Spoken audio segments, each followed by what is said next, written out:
Last question. If I can just perhaps ask one brief one, in the interest of time, I just got to keep it brief. In Singapore, Imam and Pastor, since independence, the government has talked about tolerance, interracial, religious tolerance. It's now 45 years later, and here at OnePeople.sg and with other community groups, we are moving up. We're moving the bar up from tolerance. We're working towards awareness, confidence, and finally trust. Do we have trust? Well, perhaps it's for the historians, for the next generation to look back to see whether this generation had trust between the races and the religions. My question is this, from your experience, is it really trust among races and religions that keeps people together, or is it more common interests that bind people together? Good. Trust is a very strong thing. It's like milk. If you split it on the ground, you can't pick it again when you lost trust. And to get to trust, you just have to have sometime what we call common interest. It's give and take. Trust is a very strong word. And I do feel that to get trust is to inch towards one another. What do I mean by inching towards one another? Don't stay far away, because staying far away will give you a wrong picture of the other person. There is a principle, I think, is it Aikido or of the Japanese secret of the sword, that if you are very close to the sword, it cannot strike you. But if you are far away from the sword, it can strike you. So as you go close to your perceived neighbor, perceived co-citizen of Singaporean,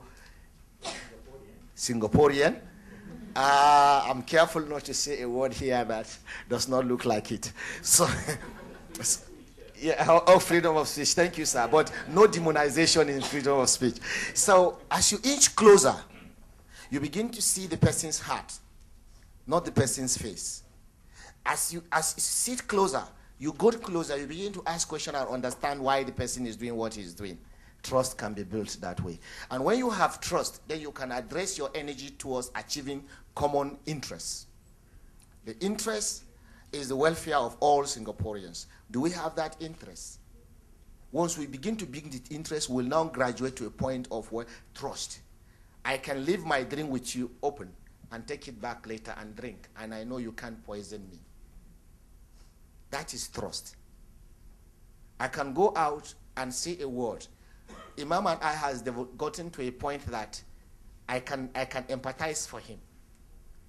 I can. It's like telepathy. If he's not here, I can speak closely 90% of what he will say if he's asked a question. And I can trust him to represent me anywhere. So that is trust. And I think this is where you are getting to. And we must teach our younger ones to trust the other, irrespective of what we see on the face. Do you know what? You keep giving the trust. Keep going closer, going closer. And if the person has a sword, he will drop it and begin to fold you and hold you and hug you. That is trust. If I'm to add to, how do I get to trust in this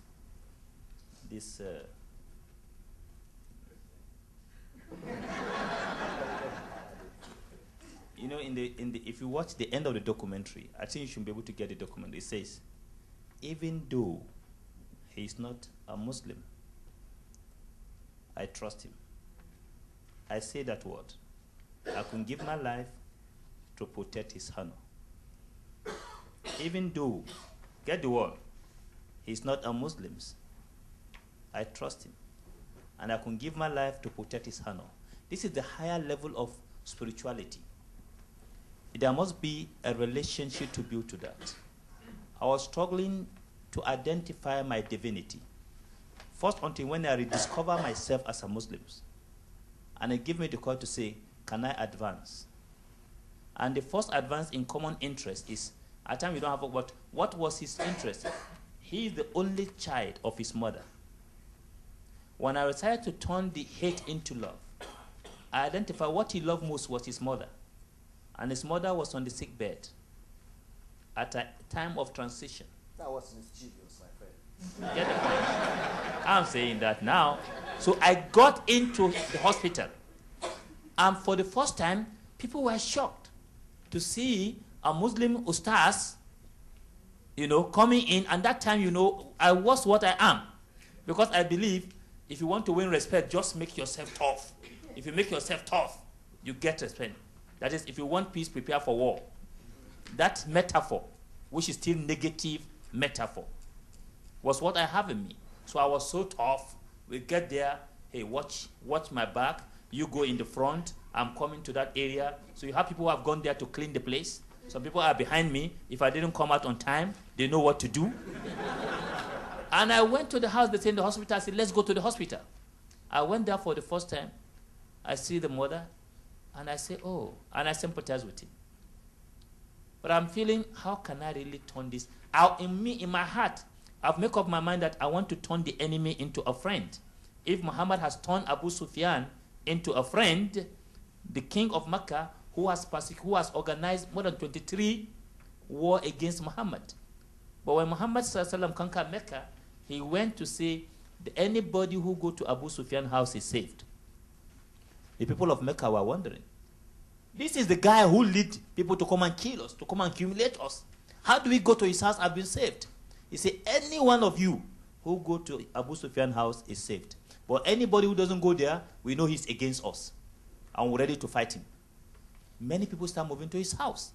And by the time he opened the window and saw that, he just turned over and looked at his wife, Hind, who kissed Sayyidina Hamza, one of the cousins of the Prophet, and said, look, Mecca is gone. Mecca is taken by Muhammad. Say, why? Say, he has given us what we cannot give him. Meaning, he gave amnesty to people who doesn't even say, I'm sorry. He didn't ask for, are you sorry? Apologize. He said, no, go to his house. You have immunity. So it honored him more, even in the face of humiliation. So I did that. Remembering that, I went. And then when I went, that is not enough. The next 2 days after, the mother is dead. She's gone. I said, what do we need to do? Then do you follow them to bury ground? Where do you go? No. The safe haven is to go to his house, where they're doing the wake keeping. So then I move my team. Some of them doesn't accept what I'm doing. Say, hey, you are crazy. You are pushing us to commit suicide. They're going to blow us off. I said, no, they won't blow us off. Let's go. So the courage to move. Most of my team disagree with me. Some see me as betraying them. Some see me as a traitor. Others see me as compromising too much. Some don't understand, why do we need to go to this guy we want to eliminate? So we move, and when we get to his house, people were sitting, we sit down silently. And there's a metaphor here. As a Muslim, you don't pray for the dead body of a non-Muslims. This is theological differences. So you don't pray for the dead body of a non-Muslims. You only pray for the family who are living. So people are watching, how do I pray? Even myself, I'm asking, how do I pray? Because I need to talk. So what do I say here? Then coincidentally, I just continue praying for him. Oh, sorry for losing your mom. Sorry. We pray you have the sorrow, the energy to take the loss. Sorry. Because ours, we pray for the dead. Not knowing in his own theology also, later I come to learn that they don't need to pray for the dead. The dead will take care of themselves. So I did that. And that created the breakthrough. When I did that, as he said in the film, he started building confidence and trust. He started feeling, yes, this guy is real. Because you need to move first and foremost before the reality down on us. And most of us, we have this fear to cross the red line. Somebody has betrayed you. Somebody has hurt you. You want to give him a second chance. In fact, the more you give the second chance, if you got to his heart, the more he will trust you for life. So even though I'm still praying you shouldn't die as a Muslim, not as a Christian, you get the point? I'm praying for him to be Al-Haji, he'll be an Imam, a Sharia court judge.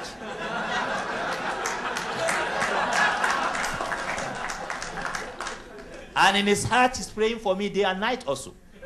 So we'll continue praying and see what will come out. But the trust is there that one day we all together, God in his infinite wisdom, know how to determine, not for me to determine. This is how to build a trust. Thank you very much. Thank you. Thank you. Imam and Pastor, thank you very, very much. It has been most inspiring. It has been enlightening.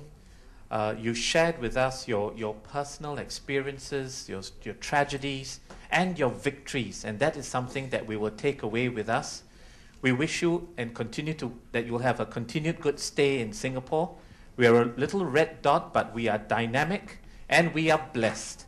So I'm sure on behalf of all of us, I'd like to thank the panel, Ashwin, Cherian, Imam, and the Pastor. God bless. Thank you.